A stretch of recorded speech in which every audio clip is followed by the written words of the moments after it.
नमस्कार दोस्तों, मेरा नाम राहुल सागर है और स्वागत है आप सभी का मेरे YouTube channel study with Rahul Sagar में। तो चलिए बात कर लेते हैं आज के टॉपिक के बारे में। आज का जो टॉपिक है वो बहुत ही इम्पॉर्टेंट होने जा रहा है। वो कौन सा टॉपिक है मैं आपको नाम बता देता हूँ। वो क्या है? National curriculum framework. आपको जो है थंबनेल को देख करके आपको पता ही चल गया होगा कि हम जो है NCF 2005 को आज कवर करने जा रहे हैं। और हम जो है एक एक पॉइंट को इसके को बहुत ही अच्छे से कवर करेंगे, बहुत ही अच्छे से यहाँ पर पढ़ेंगे। और मैंने जो है 3-4 वीडियोस देखी हैं जो एक तरीके से अपने आप में धुरंधर टीचर हैं, उनके द्वारा जो NCF 2005 के बारे में बताया है उस सब का निचोड़ मैंने आपको यहाँ पर प्रोवाइड करा रहा हूँ। ठीक, तो ये जो वीडियो है ये आपके लिए बहुत ही इम्पोर्टेंट होने वाली है।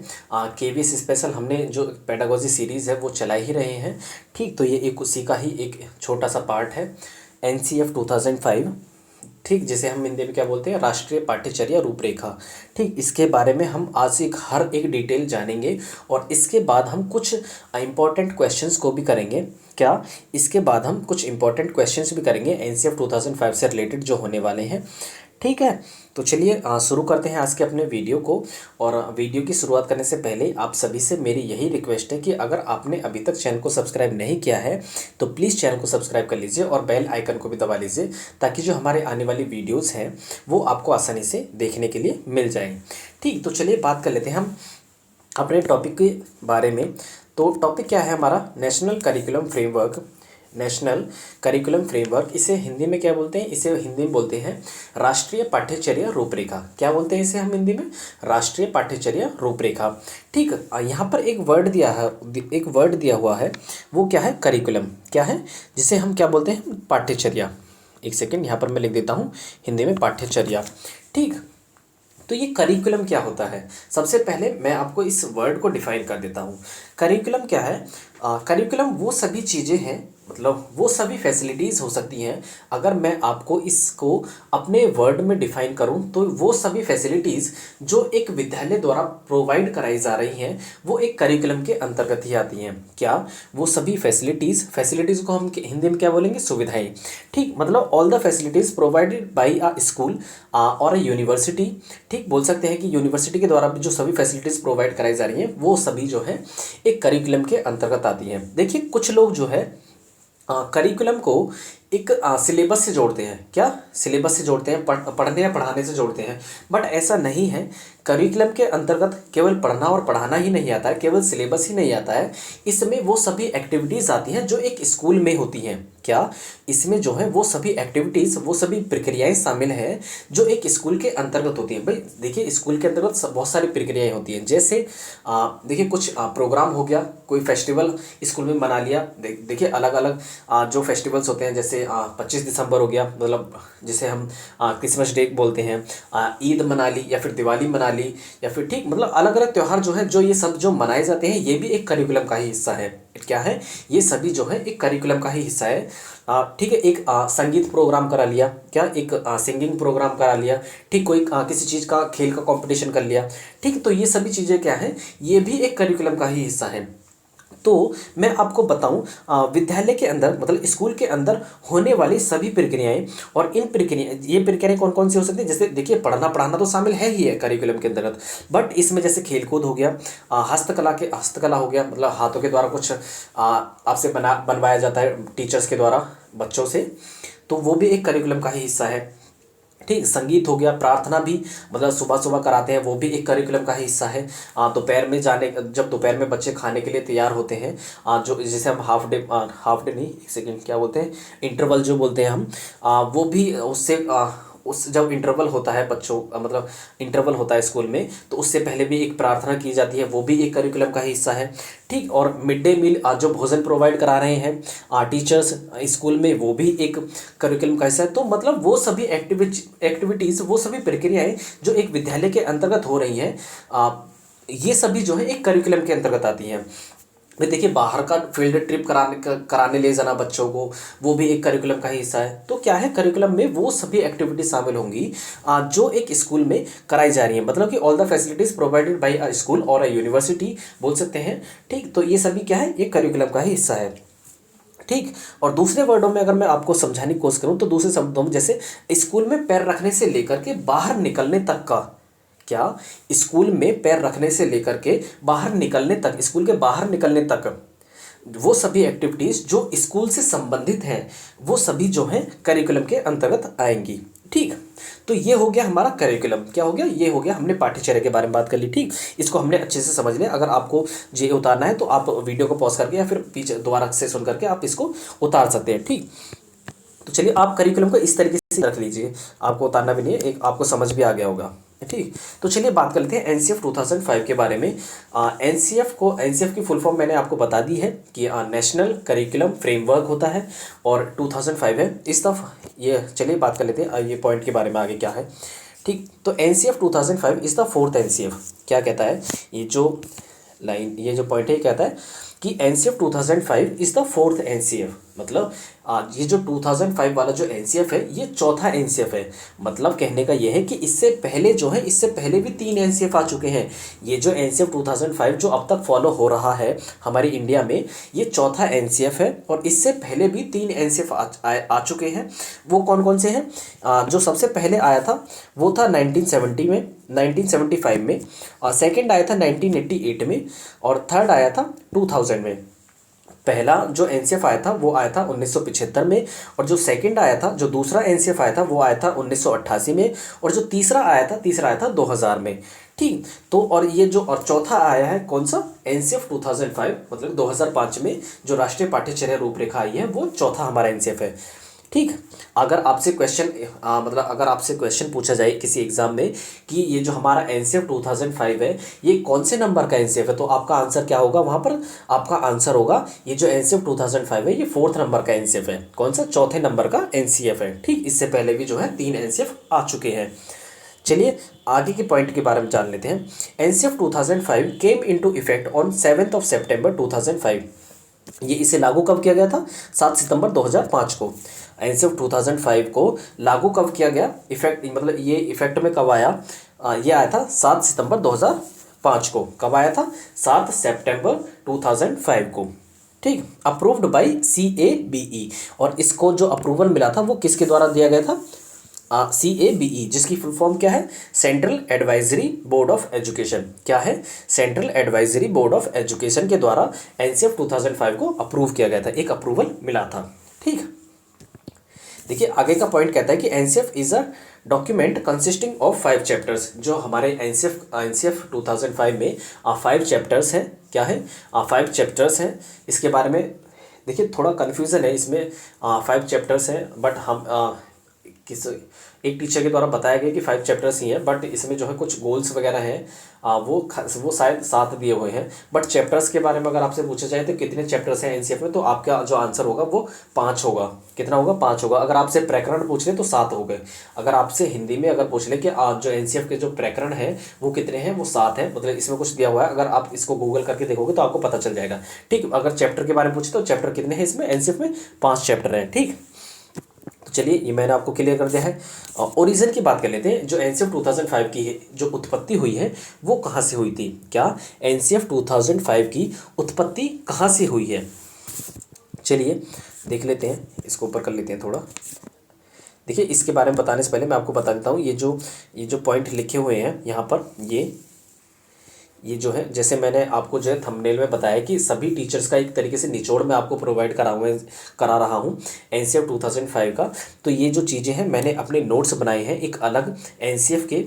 ये जो है कुछ अलग चीज़ें हैं जो अलग से मैं आपको प्रोवाइड करा रहा हूँ। आप सभी को पता है कि मैंने जो है ये जो बुक मैं कवर करा रहा हूँ एनसीएफ मतलब इसकी हिमांशी मैम की जो क्लास नोट्स की बुक है ये उसी में से लिया हुआ है। बट ये जो चीज़ें अलग ऐड की हुई हैं ये मेरे द्वारा ऐड की हुई हैं। ये आप देख रहे हैं कि बॉक्स में जो बंद है ये सभी चीज़ें, आगे भी कुछ चीज़ें हैं वो भी मैंने ऐड की हैं। तो इनके बारे में हम थोड़े से बाद में डिटेल में डिस्कस करेंगे। सबसे पहले हम इसका जो है बेस क्लियर कर लेते हैं एनसीएफ का।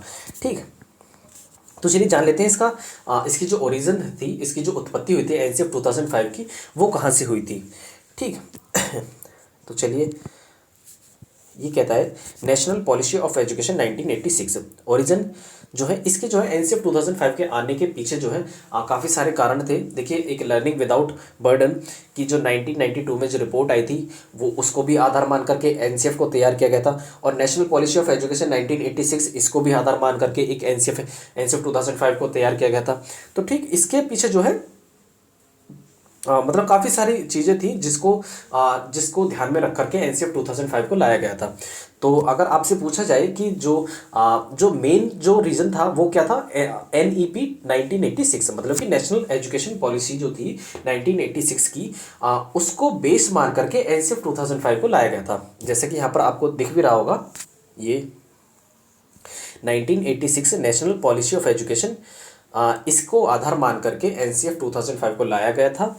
और ठीक एक रिपोर्ट भी थी 1992 में, एक लर्निंग विदाउट बर्डन रिपोर्ट आई थी, जिसमें बताया गया था कि बच्चों को जो है एक तरीके से बोझ के तले ना दबा के रखा चाहिए, मतलब सिलेबस के बोझ के तले रख करके बच्चों को ना दबाया जाए। ठीक, इसमें और भी काफ़ी सारी बातें की गई थी। जो प्रोफेसर यशपाल समिति की जो रिपोर्ट थी 1992 में जो लाई गई विदाउट बर्डन, उसको हम आगे समझेंगे। ठीक, एक कमेटी तैयार की गई थी जिसका नाम क्या था, एनसीएफ 2005 के लिए एक कमेटी तैयार की गई थी, नेशनल स्टीयरिंग कमेटी। क्या थी? National steering committee. ठीक, और इसके द्वारा जो है 21 फोकस ग्रुप बनाए गए थे। कितने फोकस ग्रुप बनाए गए थे? इसके द्वारा, नेशनल स्टीयरिंग कमेटी के द्वारा 21 फोकस ग्रुप बनाए गए थे। कितने बनाए गए थे? 21 फोकस ग्रुप बनाए गए थे। आपसे जो है यहाँ से क्वेश्चन बन सकता है कि जो नेशनल स्टीयरिंग कमेटी थी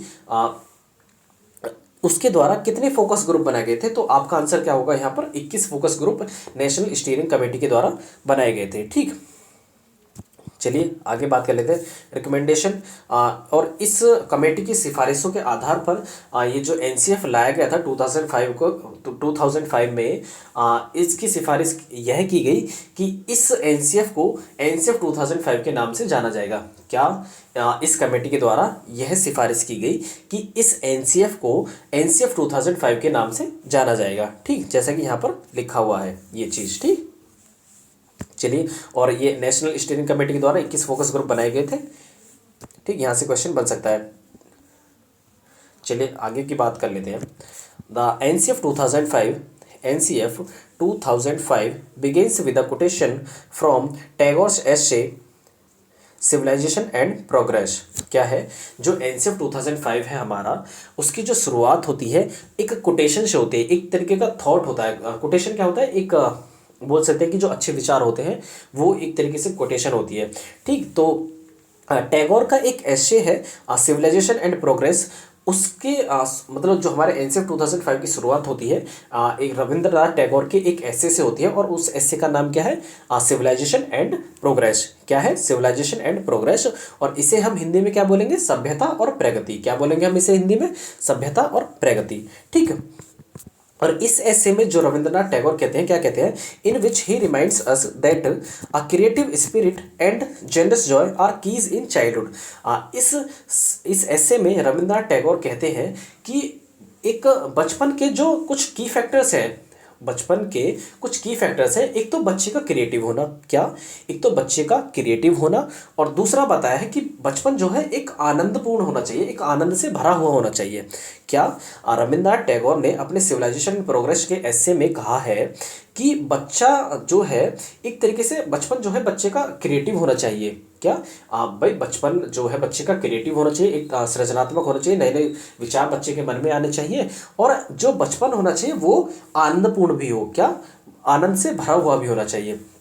ठीक, इस सिविलाइजेशन एंड प्रोग्रेस एस्से में रविंद्रनाथ टैगोर इसके बारे में बात करते हैं कि बच्चे को जो जीवन है वो आनंद, मतलब बच्चे का जो बचपन है वो क्या होना चाहिए? आनंद से भरपूर होना चाहिए, और एक क्रिएटिव माइंड भी बच्चे को होना चाहिए बचपन में। ठीक, तो चलिए बात कर लेते हैं आगे के पॉइंट के बारे में। जो हमारा एनसीएफ 2005 है, जो हमारा नेशनल करिकुलम फ्रेमवर्क 2005 है, वो किस पर बेस्ड है? वो है बेस्ड कंस्ट्रक्टिविज्म पर। किस पर बेस्ड है? कंस्ट्रक्टिविज्म पर। जो हमारे पहले जो एनसीएफ थे, जो हमारे नेशनल करिकुलम पहले जो थे, जो पहले 3 लाए गए थे एनसीएफ 2005 से, जो पहले वाले जो एनसीएफ थे वो किस पर बेस्ड थे? वो थे व्यवहारवाद पर बेस्ड। किस पर आधारित थे वो? व्यवहारवाद पर आधारित थे। ये जो तीन एनसीएफ थे जो एनसीएफ 2005 से पहले लाए गए थे, और वो कब लाए गए थे? वो लाए गए थे, पहला लाया गया था 1975 में, सेकंड लाया गया था 1988 में, और जो थर्ड लाया गया था वो लाया गया था 2000 में। कब लाया गया था? 2000 में लाया गया था। और उसके बाद जो चौथा एनसीएफ आया था हमारा, वो कौन सा था? एनसीएफ 2005।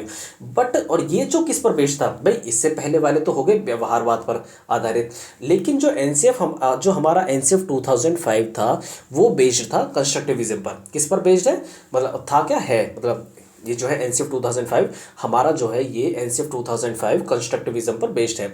कंस्ट्रक्टिविज्म मतलब रचनावाद पर बेस्ड, जिसमें बच्चे को एक एक्टिव लर्नर माना जाता है। मतलब कंस्ट्रक्टिविज्म को फॉलो करने वाले लोग मानते हैं कि बच्चे जो है खुद से ज्ञान का निर्माण कर सकते हैं, खुद से ज्ञान का सृजन कर सकते हैं। उनको जो है एक तरीके से अवसर दिए जाने चाहिए, जिससे कि बच्चे अपने ज्ञान को खुद से एक्सप्लोर कर सकें, खुद को अपने मतलब उनको जो है मौके दिए जाएं, उनको जो है एक तरीके से अवसर प्रोवाइड किया जाए, जिसमें बच्चा लर्निंग बाय डूइंग कर सके, मतलब खुद से कर करके चीज़ों को सीख सके। ये बात जो है कौन कहते हैं? कंस्ट्रक्टिविज्म को फॉलो करने वाले लोग कहते हैं। ठीक, व्यवहारवाद पर बेस्ड वो तीनों एनसीएफ थे, हमने आपको ये बता ही दिया है। ठीक, चलिए बात कर लेते हैं आगे के। एनसीएफ क्या है? What is NCF? What is NCF? NCF is a document. NCF is a document seeks to provide a framework within which teachers and schools can choose and plan experience that they think children should hear. ठीक, तो मतलब एक तरीके का document है जिसमें teacher और school के कुछ रूल्स एंड रेगुलेशंस को फॉलो यहाँ पर किया जाता है। यही है कि एनसीएफ क्या है? यही है कि एक डॉक्यूमेंट है जिसमें टीचर्स के और कुछ स्कूल्स को फॉलो करने के लिए कुछ रूल्स और रेगुलेशंस इसमें बताए गए हैं कि किस तरीके से बच्चों को यहाँ पर एजुकेशन दी जाएगी। ठीक, इसमें जो ज़्यादा डिटेल में नहीं जाना है आपको। चलिए आगे का पॉइंट क्या कहता है? Previous NCFs were based on behaviourist theory. मैंने आपको बताया कि जो प्रीवियस एनसीएफ थे, जो पहले वाले जो तीन एनसीएफ थे, एनसीएफ 1975, एनसीएफ 1988, एनसीएफ 2000, ये जो थे किस पर बेस्ड थे? बिहेवियरिस्ट, मतलब व्यवहारवाद पर आधारित थे। बट जो हमारा एनसीएफ 2005 है वो कंस्ट्रक्टिविज्म पर बेस्ड है। ठीक, जो बच्चे को एक तरीके से एक्टिव एक्सप्लोरर बनाता है। ठीक, जो बात यहाँ पर लिखी हुई है, but NCF 2005 is based on constructivism theory. ठीक, चलिए बात कर लेते हैं आगे क्या बोलता है? It means children are active explorer, मतलब बच्चे जो है एक तरीके से खुद एक सक्रिय खोजकर्ता होते हैं। ठीक, बच्चे जो है अपने ज्ञान का निर्माण खुद से कर सकते हैं। ठीक, अकॉर्डिंग टू कंस्ट्रक्टिविज्म थ्योरी। चलिए आगे क्या बोलते हैं? According to NCF 2005, According to NCF 2005, the role of a teacher is as facilitator. NCF 2005 के अकॉर्डिंग जो टीचर होना चाहिए वो एज ए फैसिलिटेटर वर्क करे। क्या? एज ए फैसिलिटेटर वर्क करे एक एजुकेशनल प्लेटफॉर्म पर। मतलब कि यहाँ पर कहने का मतलब ये है, NCF 2005 कहता है कि जो टीचर होना चाहिए वो एज ए फैसिलिटेटर वर्क करे, मतलब एक तरीके से मार्गदर्शक का कार्य करे, मार्गदर्शक के रूप में कार्य करे, एक सुविधादाता के रूप में कार्य करे, ना कि एजुकेशन को उसे टीचर सेंटर्ड बनाया जाना चाहिए। मतलब टीचर के द्वारा ऐसी एक बच्चे को सेंटर में रख करके एजुकेशन प्रोवाइड कराई जाए। क्या? बच्चे को अलग अलग तरीके से ऐसे अवसर प्रोवाइड कराए जाए बच्चे को, जिसमें बच्चा खुद से कर करके सीख पाए चीज़ों को। ठीक, तो हमारा एनसीएफ यही कहता है कि जो एनसीएफ 2005 है वो यही कहता है कि टीचर का जो रोल है वो एज ए फैसिलिटेटर होगा, एज ए सुविधादाता होगा। ठीक, तो चलिए बात कर लेते हैं आगे के पॉइंट के बारे में। आगे का पॉइंट कहता है the approach and recommendation of NCF 2005 are for the entire educational system. जो सिफारिशें थी एनसीएफ 2005 की, वो ऐसा नहीं था कि किसी स्टेट वाइज थी या फिर किसी डिस्ट्रिक्ट वाइज थी, ये पूरे इंडिया के एजुकेशनल सिस्टम के लिए ही ये कुछ रूल्स एंड रेगुलेशंस एनसीएफ 2005 में बताए गए थे, जो पूरे हमारे इंडिया के एजुकेशन सिस्टम को सुधारने के लिए थे। और वहाँ मतलब पूरे इंडिया में ही इन जो एनसीएफ 2005 के अकॉर्डिंग जो रूल्स लाए गए थे, जो रेगुलेशंस लाए गए थे, वो पूरे एजुकेशन सिस्टम को ही इंडिया के बदलने के लिए लाए गए थे, एक तरीके से सुधार करने के लिए। ठीक, तो चलिए बात कर लेते हैं आगे। The NCF 2005 has been translated into 22 languages and has influenced the syllabus in 17 states. देखिए हमारा जो एनसीएफ 2005 है, हमारा जो एनसीएफ 2005 है, नेशनल करिकुलम फ्रेमवर्क 2005 जो है, इसको 22 भाषाओं में ट्रांसलेट किया गया था। कितनी भाषाओं में ट्रांसलेट किया गया था? 22 भाषाओं में ट्रांसलेट किया गया था। देखिए आपसे यहाँ से क्वेश्चन जो है सीधा सीधा बन सकता है कि हमारा जो एनसीएफ 2005 है, इसको कितनी भाषाओं में ट्रांसलेट किया गया है। तो आपका आंसर क्या होगा कि 22 भाषाओं में ट्रांसलेट किया गया है। और इसने जो है 17 स्टेट्स के, मतलब 17 राज्यों के सिलेबस को इसने प्रभावित किया था। क्या किया था? 17 राज्यों के सिलेबस को इसने प्रभावित किया था। ठीक है, देखिए आपसे जो है अलग तरीके से भी क्वेश्चन पूछ सकता है कि एनसीएफ 2005 में को मतलब किन भाषाओं में ट्रांसलेट किया गया था। तो एक ऑप्शन यहाँ पर ये भी बन सकता है कि हमारा जो एनसीएफ 2005 है, क्या जो संविधान की 8वीं अनुसूची में जितनी भी भाषाएं शामिल हैं उसमें ट्रांसलेट किया गया था। तो आपका आंसर यहाँ पर क्या होगा कि हाँ, क्योंकि हमारी जो संविधान की अनुसूची 8 है, हमारे संविधान की 8वीं अनुसूची में 22 भाषाएं हैं और उन्हीं 22 भाषाओं में हमारा एनसीएफ 2005 को ट्रांसलेट किया गया है। क्या किया गया है? 22 भाषाएं जो है हमारे संविधान की 8वीं अनुसूची में, उसमें हमारे एनसीएफ को, उनमें मतलब 22 भाषाओं में हमारे एनसीएफ 2005 को ट्रांसलेट किया गया है। और इस एनसीएफ 2005 ने 17 स्टेट्स के सिलेबस को इन्फ्लुएंस किया है, एक तरीके से प्रभावित किया है। ठीक, चलिए बात कर लेते हैं अगले पॉइंट के बारे में। आगे का पॉइंट क्या है, एक second. The NCERT gave a grant of rupees 10 lakh to each state to promote NCF in the language of the state and to compare its current syllabus with the syllabus proposed. एक second. The NCERT gave a grant of rupees 10 lakh to each state to promote NCF in the language of the state and current syllabus within the syllabus proposed. मतलब NCERT ने हमारा जो NCF 2005 था वो NCERT मतलब कि जिसकी full form क्या है, national council for educational research and training, इसके द्वारा इसको तैयार किया गया। ठीक, एनसीएफ 2005 को एनसीईआरटी के द्वारा तैयार किया गया और एनसीईआरटी ने हर एक स्टेट को, हर एक राज्य को 10 लाख रुपए अनुदान दिए। क्यों दिए थे ये दान? ताकि हमारा जो एनसीएफ 2005 है इसको ज़्यादा से ज़्यादा स्टेट्स में प्रमोट किया जाए। मतलब हर एक स्टेट को 10 लाख रुपए एनसीईआरटी के द्वारा दान दिया गया था, एक तरीके से अनुदान किए गए थे, ताकि हर एक स्टेट में एनसीएफ 2005 लागू किया जाए। और ये कहा गया एनसीईआरटी के द्वारा कि आप जो है एक तरीके से कंपेयर कीजिए जो सिलेबस आप फॉलो कर रहे थे उसमें और जो सिलेबस हमने एनसीएफ 2005 में रख कर दिया है आपको, इस तरीके मतलब आप इसमें जो है एक तरीके से जांच कीजिए कि ये सिलेबस बेटर है या फिर पहले वाला सिलेबस बेटर था। जो हमने सिलेबस एनसीएफ 2005 में प्रपोज किया है, जो इंट्रोड्यूस किया है, वो अच्छा है या फिर पहले वाला अच्छा था। तो यहाँ पर बताया गया कि 17 स्टेट्स के सिलेबस को इसने इन्फ्लुएंस किया था, एक तरीके से प्रभाव डाला था 17 स्टेट्स के सिलेबसों पर। ठीक, तो यही बात हमने पहले भी पढ़ चुके हैं इसमें। ठीक, देखिए यहाँ पर लिखा हुआ है कि 17 स्टेट्स के सिलेबस को इसने प्रभावित किया था एनसीएफ 2005 ने। तो 10 लाख रुपए एनसीईआरटी ने दिए थे हर एक स्टेट को। ठीक, तो चलिए बात करते हैं आगे के पॉइंट के बारे में। आगे का पॉइंट क्या कहता है?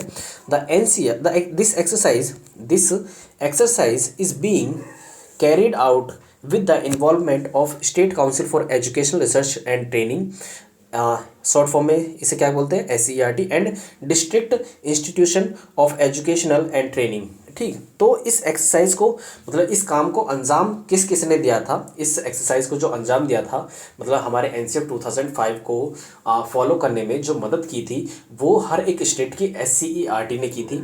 और ये एससीईआरटी क्या होती है? एससीईआरटी जो है वो एनसीईआरटी की ब्रांच होती है। क्या होती है? एनसीईआरटी की ब्रांच होती है। देखिए एनसीईआरटी होती है एक तरीके से नेशनल काउंसिल फॉर, मतलब एक स्टेट लेवल पर, नहीं स्टेट लेवल पर नहीं, सेंट्रल लेवल पर। ठीक, और ये जो एससीईआरटी होती है ये होती है स्टेट लेवल पर। क्या होती है? स्टेट लेवल पर होती है एससीईआरटी। इसकी फुल फॉर्म क्या है एससीईआरटी की? The state council for educational research and training. देखिए अलग अलग स्टेट की एससीईआरटी अलग अलग नाम से हो सकती है, जैसे यूपी एससीईआरटी या फिर तमिलनाडु एससीईआरटी। ठीक है, तो इस तरीके से एससीईआरटी जो थी और जो डाइट थे, जो एक अलग अलग डिस्ट्रिक्ट के जो इंस्टीट्यूशंस थे जो एजुकेशनल और ट्रेनिंग, मतलब जो एजुकेशन में सुधार करने के लिए इस्टेब्लिश किए गए थे, जिसे हम हिंदी में क्या बोलते हैं, मतलब हिंदी में क्या, इनकी फुल फॉर्म क्या है, डाइट, इनको शॉर्ट फॉर्म क्या है, डाइट, जिनकी फुल फॉर्म क्या है, district institutions for of education and training. ठीक, तो इन सभी इंस्टीट्यूशंस ने इन सभी जो एनसीईआरटी की जो शाखाएं थी, एससीईआरटी मतलब यूपी हो गया, मध्य प्रदेश हो गया, या फिर अलग अलग स्टेट्स, जितने भी स्टेट्स में एनसीएफ को फॉलो किया गया था, उन सभी की एससीईआरटीज़ के द्वारा, उन सभी स्टेट्स की एससीईआरटी के द्वारा इस एनसीएफ 2005 को लागू करने के लिए सभी ने हेल्प की, मदद की थी। ठीक, चलिए बात कर लेते हैं आगे के पॉइंटों के बारे में। आगे के पॉइंट क्या बोलते हैं, हमारा एनसीएफ 2005 जो है वो क्या बोलता है कि सोर्स ऑफ डिस्कम्फर्ट क्या है। सोर्स ऑफ डिस्कम्फर्ट क्या है, जो असुविधाओं की जो स्रोत है अकॉर्डिंग टू एनसीएफ 2005, उनके बारे में हम चर्चा कर लेते हैं। ठीक, the common sources of physical discomfort. हमारा एनसीएफ 2005 कहता है कि कुछ जो है सोर्सेज हैं डिस्कम्फर्ट के, कुछ असुविधाओं के स्रोत है जिनके बारे में हम आगे चर्चा करेंगे। पहला पहला पॉइंट क्या है, द लॉन्ग वॉक्स टू, एक second, long walks to school. हमारा एनसीएफ कहता है कि बच्चों में जो है एक स्कूल में ना जाने की प्रवृत्ति, क्यों एक प्रवृत्ति पनपने का जो कारण है, जो इसको बच्चों के द्वारा जो स्कूल न जाने का कारण एक ये भी हो सकता है कि लॉन्ग वॉक, क्या, लॉन्ग वॉक मतलब स्कूल की जो दूरी है बच्चों के घरों से वो ज़्यादा है, इसलिए बच्चे जो है स्कूल जाने से कतराते हैं। हमारा एनसीएफ 2005 कहता है कि बच्चों को स्कूल जाने के लिए ज़्यादा समय या फिर ज़्यादा वॉक करना पड़ता है, ज़्यादा चलना पड़ता है, इसलिए बच्चों का जो एक तरीके से स्कूल जाने के लिए प्रेरणा है वो बहुत ही कम होती है। ठीक है, इसलिए जो है बच्चे ये भी एक क्या बोल सकते हैं, एक तरीके से सोर्स ऑफ डिस्कम्फर्ट है। लॉन्ग वॉक्स टू स्कूल मतलब बच्चों को ज़्यादा दूर तक चलना पड़ता है, इसलिए बच्चों में जो स्कूल की तरफ जो प्रवृत्ति है वो कम है। ठीक, ये हमारा जो एनसीएफ 2005 कहता है। ठीक, heavy school bags, heavy school bags मतलब बच्चों पर जो है ज़्यादा हैवी बैग्स, मतलब इतना बच्चे में वजन नहीं जितना बैग में वजन है, इस तरीके का जो है ये भी जो है एक मेन रीज़न हो सकता है कि जिससे बच्चे की जो रुचि है वो स्कूल की तरफ नहीं है, एजुकेशन की तरफ नहीं है। तो हमें करना क्या है, हमें जो है एक तरीके से लर्निंग विदाउट बर्डन की जो रिपोर्ट थी 1992 में, जो प्रोफेसर यशपाल की समिति बोलते हैं उन्हें, उसके अकॉर्डिंग हमें कुछ वर्क करने हैं।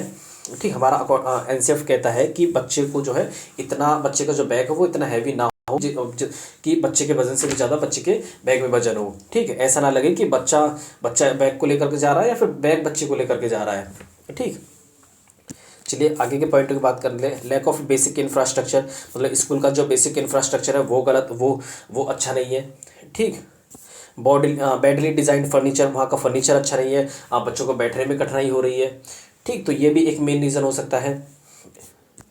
चलिए आप बात कर लेते हैं टाइम टेबल, स्कूल्स का अच्छा नहीं है। टाइम टेबल से do not give young children enough breaks to stretch move and play. Time table इस तरीके का नहीं है कि बच्चे जो है वहाँ पर अच्छे से पढ़ पाएँ, मतलब एक तरीके से उनके अकॉर्डिंग अगर आप टाइम टेबल बनाएं, उनके अकॉर्डिंग नहीं बोल सकते कि मतलब इस तरीके का टाइम टेबल बनाया जाए स्कूल्स में जिसमें ना तो बच्चों को कोई परेशानी हो, ना टीचर्स को कोई परेशानी हो। ठीक, एक तरीके से बच्चे जो है ऐसा नहीं हो कि 6-7 घंटे आप बच्चों को केवल पढ़ाए जा रहे हैं, कोई उन्हें जो है कुछ एक रिलैक्सेशन के लिए भी टाइम पीरियड होना चाहिए। ठीक, जैसे हम नॉर्मली इंटरवल कर देते हैं। ठीक, तो ये सभी चीज़ें भी हमें फॉलो करनी है। हमारा एनसीएफ 2005 कहता है specially for girls the absence of toilet and sanitary requirements. देखिए स्कूल्स में अच्छे टॉयलेट नहीं है, वहाँ पर अच्छी सफाई नहीं है। ठीक, तो ये भी एक मेन रीज़न हो सकता है। और गर्ल्स के लिए टॉयलेट अलग होने चाहिए, वहाँ पर स्वच्छता होनी चाहिए, मतलब वहाँ पर अच्छे से साफ़ सफाई होनी चाहिए, एक अलग कर्मचारी भी होना चाहिए जिससे कि वहाँ पर उन टॉयलेट्स को उनकी जो सफाई की जाए।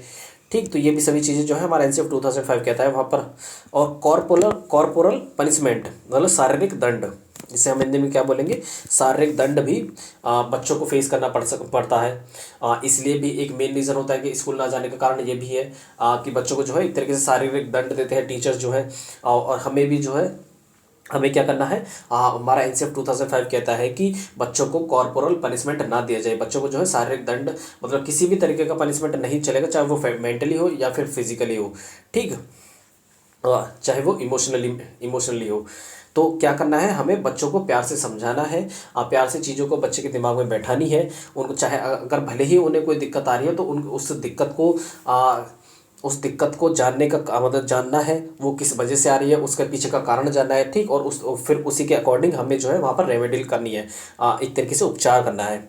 ऐसा नहीं कि कि बच्चा पढ़ नहीं रहा है तो सीधा हमने जा करके दो चार लगा दिए। तो भाई हमें क्या करना है, वहाँ पर बच्चे का ना जानने का कारण, ना पढ़ने में ना रुचि होने का कारण जानना है पहले, ठीक। ये क्यों लेट आ रहा है या फिर क्यों इसकी इच्छा नहीं हो रही है पढ़ने की। तो हमें क्या है, हमारा एनसीएफ 2005 कहता है कि बच्चों को एक तरीके से ऐसा एनवायरनमेंट आपको कराया जाना चाहिए, मतलब बच्चे टीचर के द्वारा एक तरीके से ऐसा एनवायरनमेंट प्रोवाइड कराया जाए जिससे कि बच्चा जो है बच्चे की जो रुचि है वो एजुकेशन को लेकर के वो अच्छी हो, ठीक, एक तरीके से बढ़े।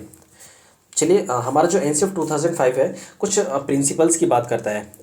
ये जो है 5 गाइडिंग प्रिंसिपल्स है।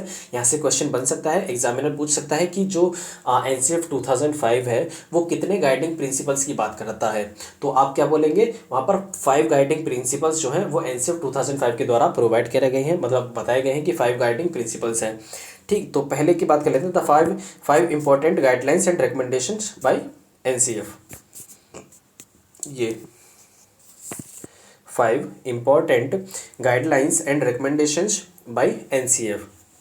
तो पहली रिकमेंडेशन क्या है, जो पहला गाइडिंग प्रिंसिपल है वो क्या है, the first to shift learning from rote method. क्या कहता है हमारा एनसीएफ, कहता है कि हमें जो है बच्चे को एक रट्टू तोता नहीं बनाना है। क्या नहीं बनाना है, बच्चे को हमें एक रट्टू तोता नहीं बनाना है। चीज़ों को हमें बच्चों को रटाना नहीं है, उनको जो है ऐसे अवसर प्रोवाइड कराने हैं जिससे कि बच्चा जो है खुद से करके चीज़ों को समझ सके, उनको अच्छे से कर सके, और एक तरीके से एक्टिव एक्सप्लोरर बना रहा है, ना कि उसे चीज़ों को रटाना है। क्या करना है, हमें बच्चे के दिमाग में जो है चीज़ों को बैठा देना है, चाहे वो किसी भी तरीके से बिठाई जाए।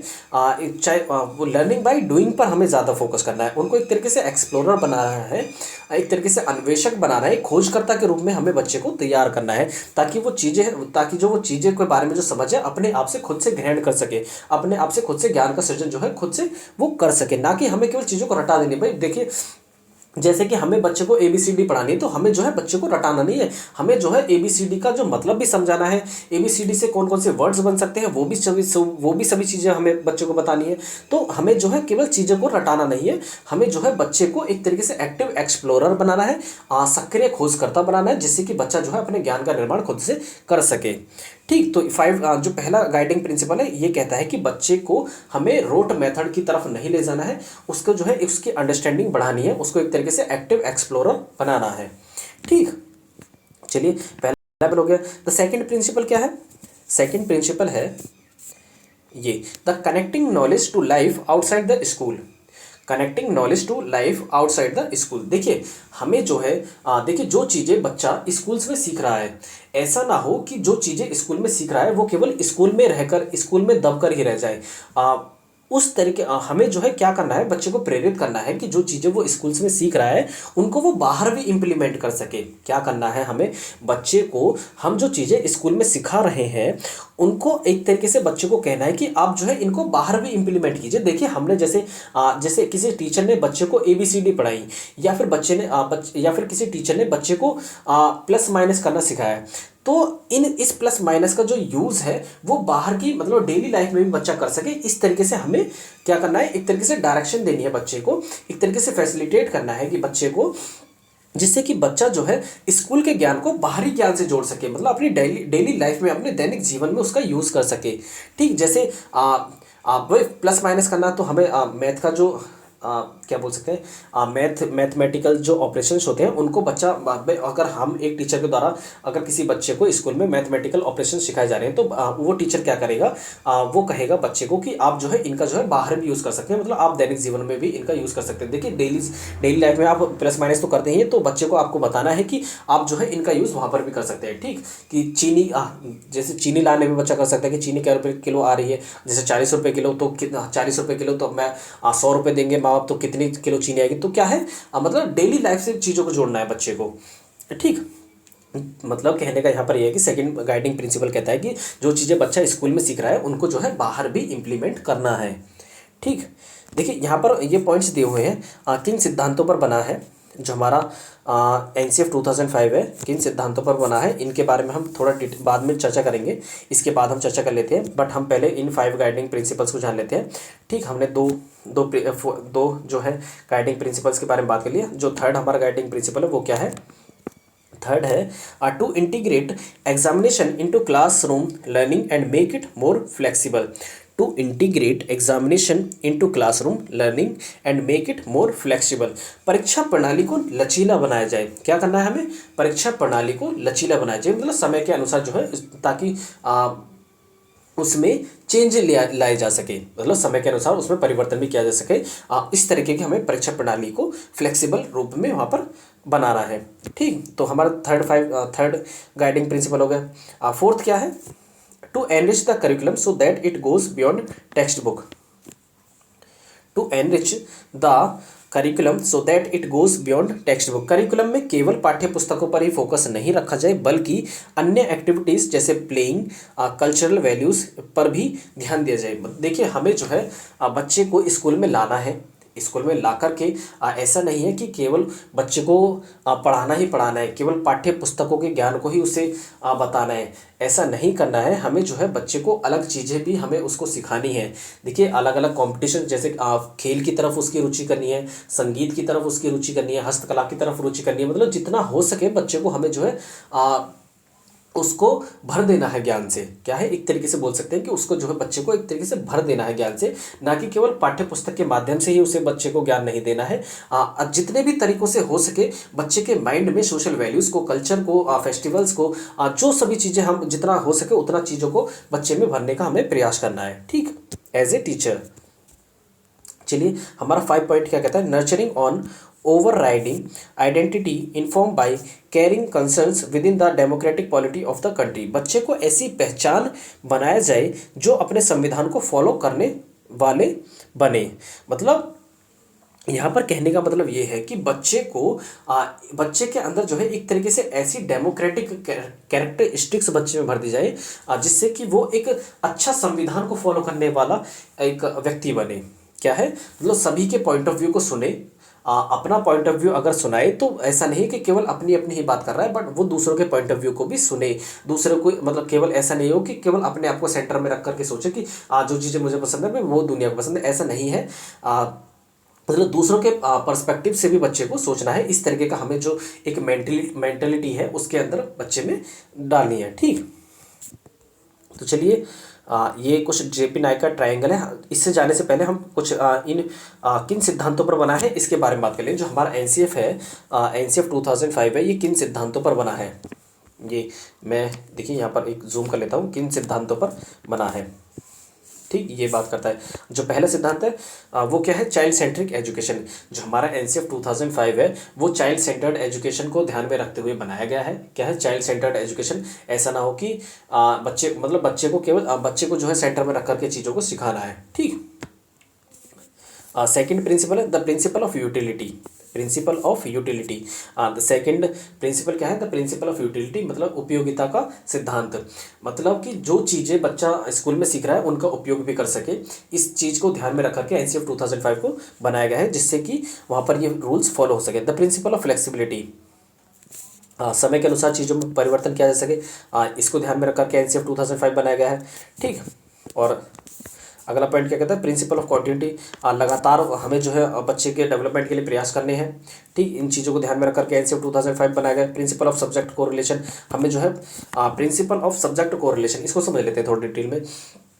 हमें क्या करना है, एक टीचर हमें एक टीचर के नाते हमें करना क्या है?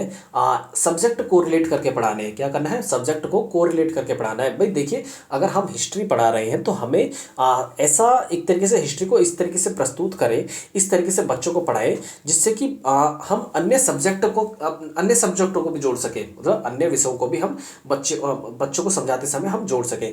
मैथ जोड़ सकते हैं या फिर कोई अन्य चीज़ें बता सकते हैं कि मान के चलिए भाई जैसे कि ये टाइम पीरियड दिल्ली सल्तनत काल था, ये टाइम पीरियड मुगल एम्पायर का था, तो उसमें क्या है डेट्स यूज होती है कि 1526 से लेकर 1707 तक का। तो क्या है उसमें भी एक तरीके से बोल सकते हैं कि मैथ को इंक्लूड किया जा सकता है। तो क्या करना है हमें, सब्जेक्ट को कोरिलेट करके पढ़ाना है। क्या करना है हमें, सब्जेक्टों को एक तरीके से कोरिलेट करके पढ़ाना है। ठीक, तो ये हो गया किन सिद्धांतों पर बना है। और कुछ मैंने कुछ पॉइंट्स पहले भी इंक्लूड किए थे, एक सेकंड में आपको दिखा देता हूँ। ये NCF is a document consisting of 5 goals. देखिए चैप्टर नहीं है ये, गोल्स है। क्या है, गोल्स है। मैं इसको ये कर देता हूँ। ठीक, ये गोल्स क्या हैं, 5 गोल्स क्या हैं जो NCF 2005 के जो गोल्स के बारे में बात की गई है। The development of academic, emotional, physical and emotional aspect. बच्चे NCF 2005 के इसलिए बनाया गया है, मतलब एक तरीके से जो बच्चे गोल है NCF 2005 का, कि बच्चे का एकेडमिक भी सुधारा जाए, इमोशनल भी उसका डेवलपमेंट किया जाए, फिजिकल भी उसका डेवलपमेंट किया जा सके, और इमोशनल तरीके से, इमोशनल मतलब बच्चे के हर एक डेवलपमेंट के पहलू पर NCF ध्यान देता है कि हर एक पहलू को, बच्चे का हर एक विकास के पहलू पर हमें ध्यान देना है। ठीक, तो पहला पॉइंट तो ये हो गया, development of academic, emotional, physical and emotional aspects. The second गोल क्या है, help students develop intellectual quotient by providing them opportunity. बच्चे का जो हमें NCF 2005 कहता है कि बच्चे के हमें IQ को भी बढ़ाना है। IQ को कैसे बढ़ाना है, उनको जो है अलग अलग तरीके से अवसर प्रदान करके, जिसमें बच्चा क्या कर सके, अपने आप को एक्टिव कर करके लर्निंग बाय डूइंग कर सके, मतलब चीज़ों को कर करके ज्ञान सीख सके। ऐसे अवसर बच्चे को देने हैं जिसमें बच्चा अपने ज्ञान का निर्माण खुद से कर सके। ठीक, और उससे क्या होगा, बच्चे का IQ लेवल भी बढ़ेगा। ठीक, to create a curriculum that promotes quality teaching learning process. मतलब एक ऐसा करिकुलम हमें तैयार करना है जिसमें जो है अच्छी तरीके से टीचिंग लर्निंग प्रोसेस वहाँ पर हो, मतलब शिक्षण अधिगम की जो प्रक्रिया है एक तरीके से क्वालिटेटिव हो। क्या हो, क्वालिटेटिव हो, अच्छी अच्छी तरीके की हो, मतलब कहने का यहाँ पर ये है।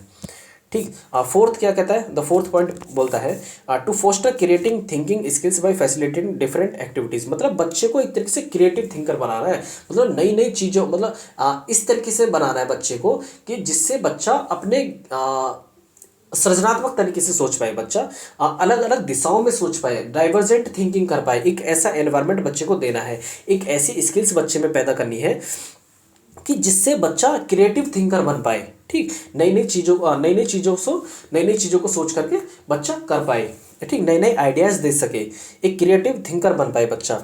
ठीक, तो फिफ्थ पॉइंट क्या कहता है, provide students with the liberty to express individual thoughts. मतलब अपने थॉट्स को अच्छे से वहाँ पर एक्सप्रेस कर पाए। एक तरीके से बच्चे को ऐसी स्वतंत्रता देनी है जिससे कि बच्चा अपने थॉट्स को, अपने थिंकिंग प्रोसेस को जो है एक्सप्रेस करने में उसे स्वतंत्रता देनी है हमें। ठीक, एक लिबर्टी प्रोवाइड करानी है बच्चे को। ठीक, तो ये हो गया क्या, ये NCF के गोल्स हो गए। ठीक, तो चलिए हम आ जाते हैं वहीं पर। चलिए बात कर लेते हैं JP नायक ने। JP Nayak has described as the elusive triangle. JP Nayak जो थे एक बहुत ही बड़े एजुकेशनिस्ट रहे हैं इंडिया में। इन्होंने एक इल्यूसिव ट्रायंगल की बात की है। क्या की है, इल्यूसिव ट्रायंगल की बात की है।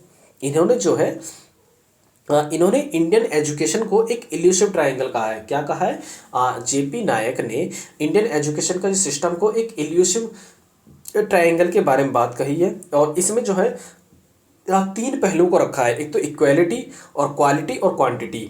क्या रखा है, एक तो इक्वालिटी, क्वालिटी और क्वांटिटी। ठीक, इसको एक सेकंड थोड़ा ऊपर कर लेते हैं। कौन कौन से पॉइंट है वो, इक्वालिटी, क्वालिटी और क्वांटिटी। JP नायक का कहना है कि जो इंडियन एजुकेशन सिस्टम है इन तीनों पॉइंटों पर बेस्ड है। मतलब अगर इनमें से एक भी पॉइंट हट जाता है तो ये जो 2 बाकी के बचे हुए पॉइंट होंगे इन पर बहुत ही इसका मानकर भाई बच्चे को जो है सभी को समान शिक्षा मिलनी चाहिए। और जो शिक्षा है वो गुणवत्ता पूर्ण हो, मतलब शिक्षा जो है एक क्वालिटी टीचिंग होनी चाहिए वहाँ पर इंडियन एजुकेशन में। और क्वांटिटी मतलब शिक्षा जो है सबकी पहुंच में हो। क्या हो, सबको प्रोवाइड कराई जानी चाहिए। ऐसा नहीं हो कि हम जो धर्म, जाति, लिंग, रूप, रंग के आधार पर हम भेदभाव करें, ऐसा नहीं होना चाहिए। मतलब शिक्षा जो है सभी के लिए एक तरीके से समान अधिकार होना चाहिए। तो ये 3 पॉइंट बताए हैं JP नायक ने, इक्वालिटी, क्वालिटी और क्वांटिटी। ठीक, चलिए, ये तो हो गया जेपी नायक का जो इल्यूसिव ट्रायंगल है, उसमें तीन चीज़ों को इन्होंने जोड़ा है। एक तो क्या है, क्वालिटी, मतलब इक्वालिटी, क्वालिटी और क्वांटिटी। ठीक, ये तीनों अगर इंडियन एजुकेशन सिस्टम में है तो ये डगमगाएगी नहीं इंडियन एजुकेशन सिस्टम, और अगर इनमें से एक भी हट जाता है तो क्या होगा, इंडियन एजुकेशन सिस्टम में जो है एक तरीके से क्या बोल सकते हैं, मतलब कठिनाइयों का सामना करना पड़ सकता है। तो ये तीन जो चीज़ें हैं वो बहुत ही इंपॉर्टेंट बताई हैं जेपी नायक के अकॉर्डिंग। ठीक, तो चलिए बात कर लेते हैं आगे। आगे क्या है, the learning and knowledge. The curriculum should focus on the holistic development of the students to enhance physical and mental development in individuals and as well as with the peer interactions. यहाँ पर क्या कहता है NCF, the curriculum should focus on the holistic development. Curriculum जो है, जो हमारा NCF 2005 है, वो कहता है कि बच्चे का जो है एक तरीके से सर्वांगीण विकास हो सके, हर पहलू का विकास हो सके, चाहे वो फिजिकल हो, कॉग्निटिव हो, चाहे वो सोशल हो या फिर इमोशनल हो। एनसीएफ 2005 इन सभी चीज़ों को ध्यान में रख करके बनाया गया है, जिससे कि बच्चे का सर्वांगीण विकास हो सके, चाहे वो फिजिकल एस्पेक्ट से जुड़ा हुआ हो, चाहे वो कॉग्निटिव एस्पेक्ट से जुड़ा हुआ हो, या फिर उसका सोशल एस्पेक्ट से जुड़ा हो, इंटेलेक्चुअल एस्पेक्ट से जुड़ा हो। तो एनसीएफ जो है इन सभी चीज़ों को ध्यान में रख करके तैयार किया गया है।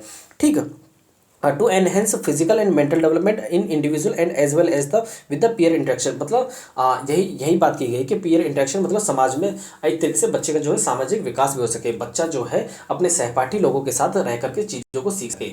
ठीक, इस बात पर यहाँ पर जोर दिया गया है। Constructive learning has to be a part of curriculum.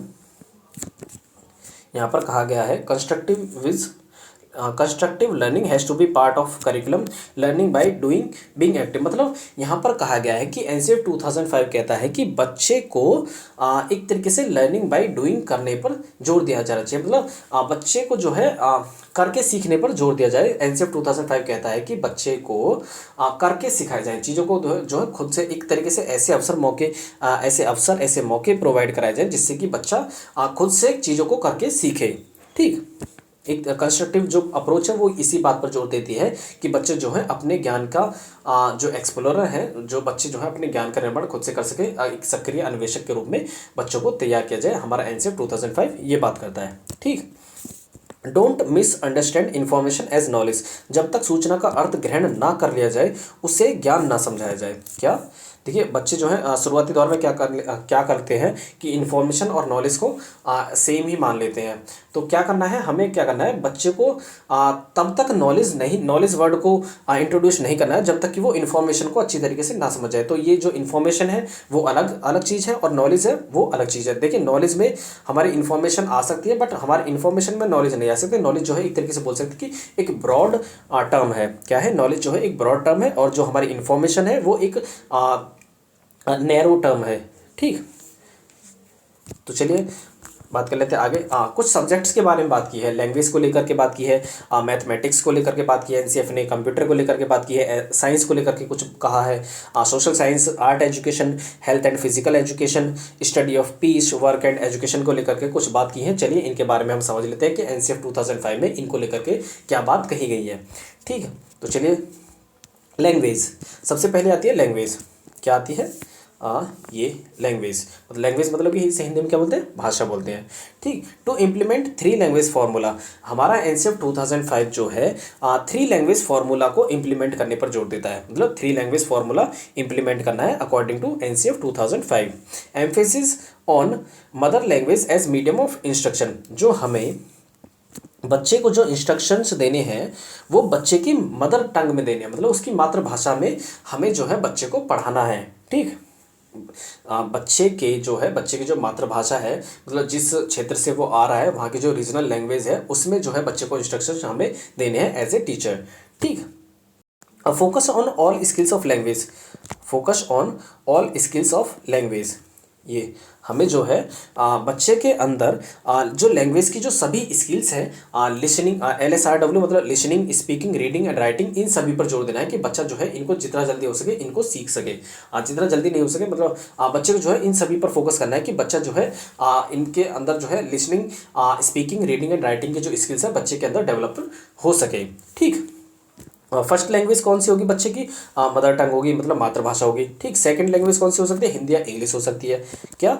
Hindi या इंग्लिश हो सकती है। ये क्या, ये जो है अकॉर्डिंग टू एक रीजनल, मतलब अकॉर्डिंग टू रीजन हो सकती है। मतलब अगर किसी हिंदी स्पीकिंग स्टेट्स हैं तो उनमें इंग्लिश होगी, अगर इंग्लिश स्पीकिंग मतलब हिंदी स्पीकिंग स्टेट्स नहीं है तो उनकी वहाँ पर की खुद की मतलब एक दूसरी लैंग्वेज कौन सी हो सकती है? इंग्लिश हो सकती है। ठीक, और जो थर्ड लैंग्वेज होगी, एक सेकेंड, जो थर्ड लैंग्वेज होगी वो इंग्लिश हो सकती है। और मॉडर्न इंडियन लैंग्वेज जो हमारी जो 8वीं अनुसूची में दी हुई है, या फिर जो हमारे संविधान के अकॉर्डिंग जो भी भाषाएं हैं, मतलब 3 भाषाओं को फॉलो करने के लिए हमारा आईएसएफ 2005 कहता है कि पहली भाषा कौन सी होनी चाहिए? मातृभाषा होनी चाहिए। दूसरी, हिंदी स्पीकिंग स्टेट्स में इंग्लिश होनी चाहिए, और नॉन हिंदी स्पीकिंग स्टेट्स में इंग्लिश होनी चाहिए, मतलब हिंदी होनी चाहिए।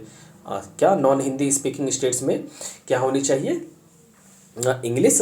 और जो अदर स्टेट्स हैं, मतलब जिनमें हिंदी नहीं बोली जाती है, उनके लिए Hindi second as a language. ठीक, उसके बाद में तीसरी जो है इंग्लिश हो सकती है, और जो उसके बाद या फिर अदर मॉडर्न इंडियन लैंग्वेज में से हो सकती है। ठीक, बात कर लेते हैं मैथमेटिक्स की। The teaching of mathematics to focus on child's resources to think and reason to visualise abstraction and to solve problems. बच्चे को जो है मैथ पढ़ाना है हमें, ताकि बच्चे का जो थिंकिंग करने की जो क्षमता है, जो बच्चे की जो रीजन करने की जो क्षमता है, तर्क करने की जो क्षमता है, ताकि उसको एक तरीके से हम एक चरम सीमा तक पहुंचा सके। क्या? उसको जो है एक एब्स्ट्रैक्ट चीज़ों के बारे में चिंतन कर सके बच्चे को। इसलिए हमें मैथ पढ़ाना है। एनसीएफ 2005 कहता है कि बच्चे को मैथ को जो है इसलिए पढ़ाना है, इसलिए फोकस करना है मैथ पर, ताकि जो बच्चा है, जो उसकी जो थिंकिंग स्किल्स है, जो उसकी जो रीजनिंग की जो स्किल्स है, उसकी जो तर्क करने की जो क्षमता है, और जो एब्स्ट्रैक्ट चीज़ें हैं, मतलब उनको जो अमूर्त चीज़ें हैं उनके बारे में बच्चा चिंतन कर सके। इसलिए हमें मैथ को वहाँ पर इंक्लूड किया गया है। मतलब चीज़ों को अच्छे तरीके से मैथ में जो एब्स्ट्रैक्ट चीज़ें तो होती हैं, जो नंबर जो होते हैं वो एब्स्ट्रैक्ट ही तो होते हैं।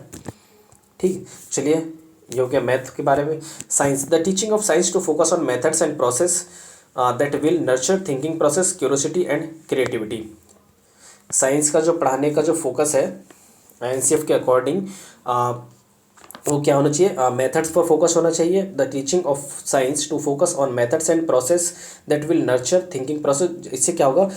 बच्चे साइंस पढ़ाने से क्या होगा? बच्चे की जो थिंकिंग प्रोसेस है उसको एक तरीके से पोषण मिलेगा, उस बच्चे में जो क्यूरियोसिटी जगेगी, एक जिज्ञासा उत्पन्न होगी, और क्रिएटिविटी, एक तरीके से सृजनात्मकता जो है बच्चे के अंतर्गत आएगी। नई नई चीज़ों को लेकर के बच्चा सोचने लगेगा। ठीक, नए नए विचार वहाँ पर देने लगेगा। ठीक, social science integral approach in the treatment of significant themes, enabling pedagogies practice for prompting thinking process, decision making and critical reflections। मतलब सोशल साइंस क्या पढ़ाना है जिससे कि बच्चा जो है कल्चर वैल्यूज़ को, इन सभी चीज़ों को सीख सके, जिससे कि बच्चा जो है समाजीकरण की प्रोसेस बच्चे की अच्छे से हो सके। ठीक, तो ये बात है। Art education activities like dance, music, visual arts and theatres that enable children to express themself in different forms. मतलब बच्चा जो है आर्ट कलाएं जो है, मतलब कला एजुकेशन जो है इसलिए देनी है, बच्चा जो है अलग अलग फॉर्म में अपने आप को प्रस्तुत कर सके, चाहे वो डांस हो, म्यूजिक हो, विजुअल आर्ट्स हो, थिएटर्स हो, इन सभी के माध्यम से जो बच्चा अपने आप को अलग अलग फॉर्म में एक तरीके से एक्सप्रेस कर सके, इसीलिए आर्ट एजुकेशन देनी है। हेल्थ एंड फिजिकल एजुकेशन, जिससे बच्चे का हेल्थ अच्छी हो, फिजिकल जो क्या है, एक सेकेंड, बोल सकते हैं कि बच्चे का जो है अपने हेल्थ के प्रति जागरूक हो। ठीक है, इसलिए हमें हेल्थ और फिजिकल एजुकेशन देनी है। एजुकेशन फॉर पीस, बच्चे का जो है शांति की तरफ भी बच्चे को ध्यान देना है। ऐसा ना हो कि बच्चे में जो है एक तरीके से इंडस्ट्री वर्सेस इन्फीरियोरिटी, मतलब बच्चे में जो है तनाव ही रहा है बच्चे के अंदर जो है। ठीक, वर्क एजुकेशन, ये सभी चीज़ें हैं। Necessary skills should be prompted as a part of pedagogy.